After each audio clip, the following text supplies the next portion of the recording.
All right, so Unit 6 is all about volume and capacity. We'll talk about that later, and weight. Yep. This learning goal, though, I can find the volume of a prism is, of course, all about volume. Mm-hmm. So a little vocab for you to put on your fresh new page in your math journal.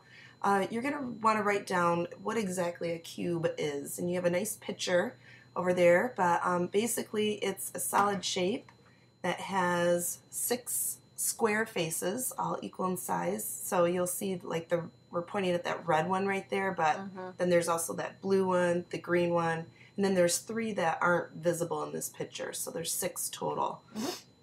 Then you're going to want to mention that there's 8 vertices or corners. So we're pointing at those. The mathy word in the corner.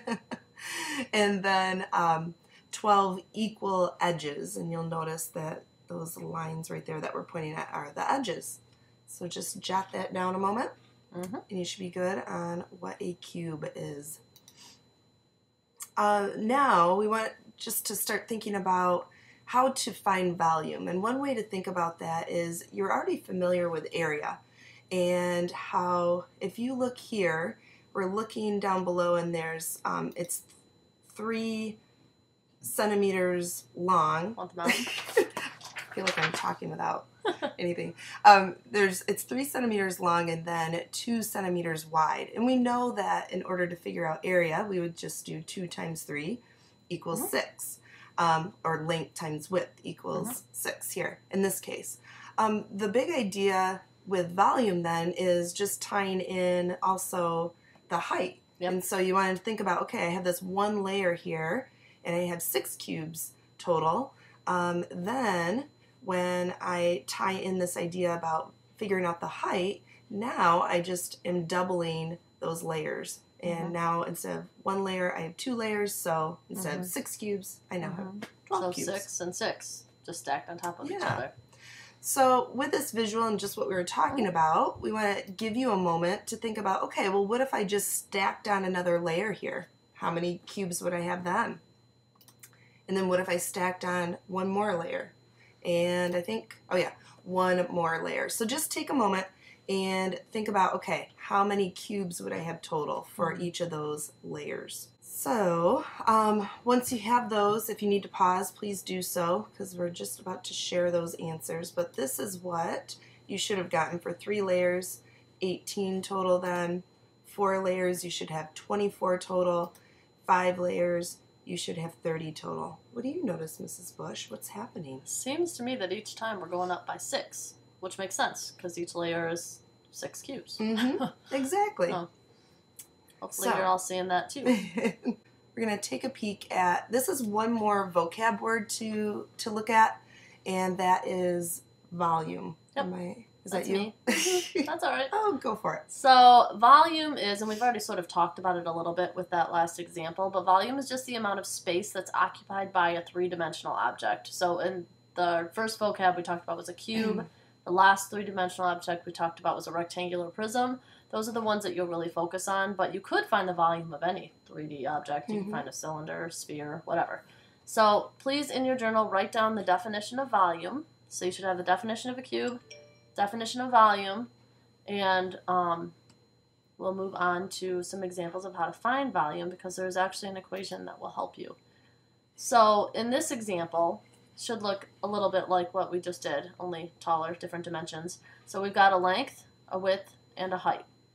So if we were trying to find the volume of this cube, we could find the length times the width and then add that together 5 times, but that seems like a lot of work. A lot of work when there's something easier we could do. So we are going to talk through the equation of volume, which is length times width times height. So length times width times height.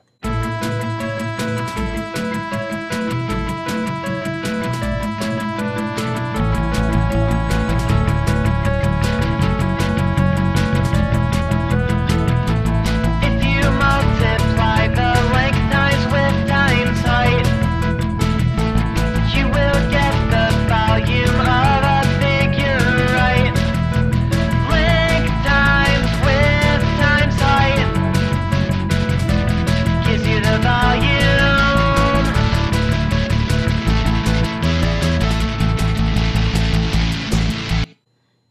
oftentimes you will see that just written as L times W times H, but we want you to know what those all stand for. So in this case, if we look at our picture, we've got a length of 4 times a width of 3. 4 times 3 is 12 times a height of 5. So when we do all that all together, we have 4 times 3, our width, times 5, which should give you a total of 60 cubic centimeters, or 60 centimeters cubed. Hopefully you are noticing this 3, which is a little bit weird. You've not seen that before. We've seen squared when we were talking about area, but again, area, you had 2 dimensions. Cubic, we have 3 dimensions. So hopefully you're noticing that it is a 3, meaning 1, 2, 3. So when you say that, you would either say 60 centimeters cubed or 60 cubic centimeters. Either one means the same thing. Now, one question I have is, if I wanted to do 4 times 3 equals 12, but I don't know my 12s that well, and I'm doing 12 times 5, can I mix up the numbers and do like 4 times 5? Because that seems easier to me. Well, let's see. 4 times 5 is 20. 20 times 3 is 60. So, yep, Yay. that's one of the properties of multiplication is you can mix them all up. So now that you are a little more familiar of how to solve volume, we want you to pause and try to solve this one. So think about the formula, think about what to plug in here, and we'll see what you get. And try and write out your equation. Like actually write out the multiplication that you're doing. It's a good habit to be in. That will be helpful when you meet in your groups. And label your answer. Yes, please. All right. So this is what you should have come up with, and I was just sort of laughing because I just realized, oh yeah, this is what we were just talking about. We just mixed the numbers around. 5 times 4 equals 20, times 3 equals 60 cubic centimeters, or centimeters cubed. So that one should be nice and easy. But let's have you try one more on your own. This one you for sure want to label, write down, and this one you do want to share in your discussion group because we're not going to share the answer this time. Nope, and we're only making you do one, so lucky you. So lucky. All right, we shall see you tomorrow.